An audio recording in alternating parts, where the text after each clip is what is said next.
All right. I'm Sune.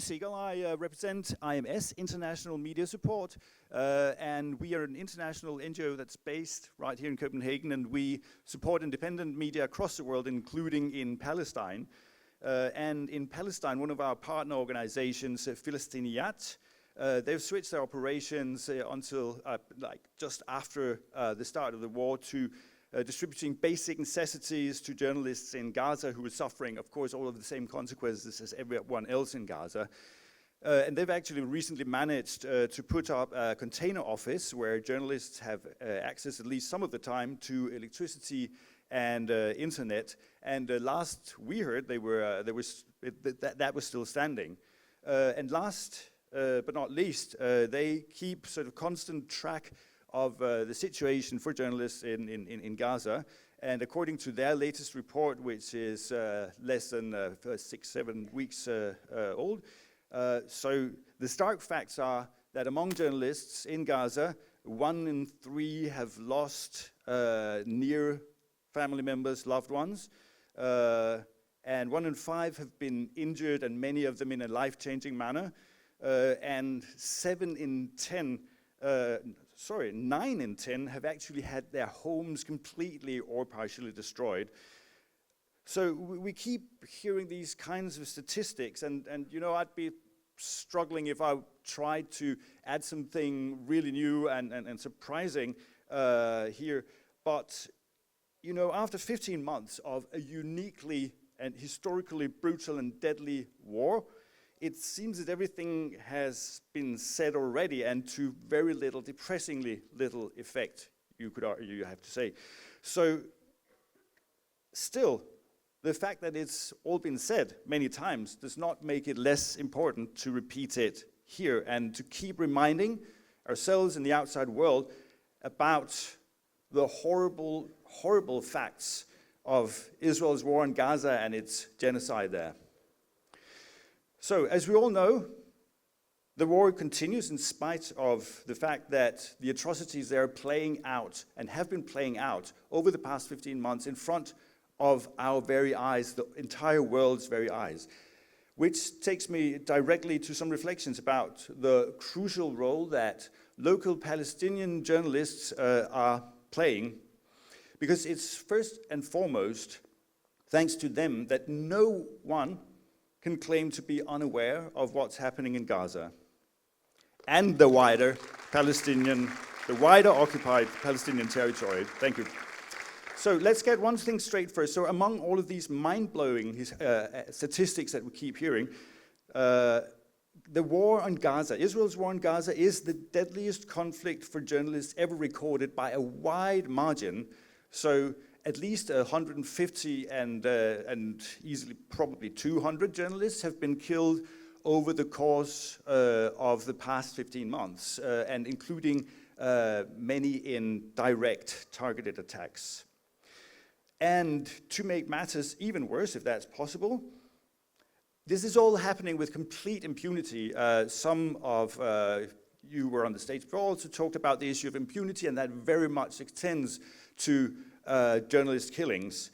So, for instance, I'm sure you're all aware of the case of Al Jazeera correspondent Shireen Abu Akleh, who was killed by Israel military forces in a targeted attack back in 2022. And in her case, just like every single other case of journalists who have been killed over the past 20 or 22 years, no one has been held accountable. So what that does, of course, it undermines the freedom of the press, and it puts all journalists in even greater danger, because it creates an atmosphere whereby any would-be journalist killer know that they can act without fear of any consequences. So the journalists in Gaza who are still alive, they're working under conditions that it's not really my place to describe here, because for obvious and heartbreaking reasons, our two next speakers, they're infinitely better positioned to do that than I am. So instead, I'll just take the opportunity to remind us that local Palestinian journalists and their reporting are absolutely vital for at least 3 distinct reasons. So first, as they continue to report in spite of ever-present risk of death. They are the world's ears and eyes on the ground. Without them, the world would be in the dark about the atrocities that grind on and on and on. And this is even more true as Israel continues, as it has ever since the start of the war, to deny access for foreign media to Gaza. Second, so in the chaos of war and wholesale destruction, people need reliable information about where to find shelter, food, water, and other life-saving necessities. And in Gaza, the journalists play an absolutely essential role in providing and disseminating this information, which can really literally mean the difference between life and death. And thirdly, and just as important, journalists record and they secure the kind of tangible evidence that is needed to hold Israel responsible for its crimes. We've already seen video footage, photos, testimonies that are being used as a basis for the recent ICC, International Criminal Court, arrest warrants against Netanyahu and Gallant and others. So, in short, local Palestinian journalists are keeping us informed in the present, and they're paving the way for accountability in the future. Now, it's not a stretch to say that those three reasons that I've just mentioned are the very reason that Israel keeps attacking and vilifying and killing journalists in Gaza and the wider occupied Palestinian territory.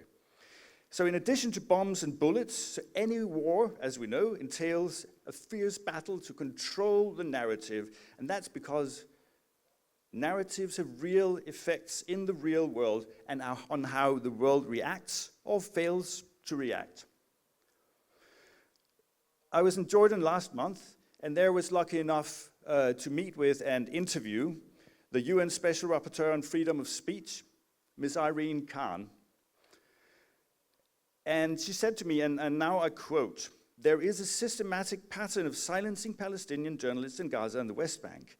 They're being silenced," she said, "in an attempt to prevent the world from learning about the crimes that are happening there. What I have seen," she said, "is a pattern of actions by Israel from targeted killings of journalists, attacking media infrastructure to stop reporting, banning established news outlets, and detaining journalists, imprisoning journalists, effectively using every possible means to block reporting on what is happening on the ground." So, in the midst of all this, international donors have been defunding Palestinian media at a time when they need that support the most and when the world needs them the most. And governments in this part of the world have been consistently vague, even cowardly, in their response to Israel's complete disregard for civilian lives generally, and specifically with regard to pushing for protection of journalists and access to foreign media. I'll end now. Thank you. So, like their colleagues in Gaza and all other civilians there, our next two speakers have endured what no one should have to. If their accounts are not enough, and what we are hearing here today is not enough to push our policymakers into an entirely different mode of action, I don't know what is. So I hope that you will warmly welcome our two next speakers, two eminent journalists, Ms. Wejdan Wajdi and Mr. Wael Al-Dahdour. Thank you.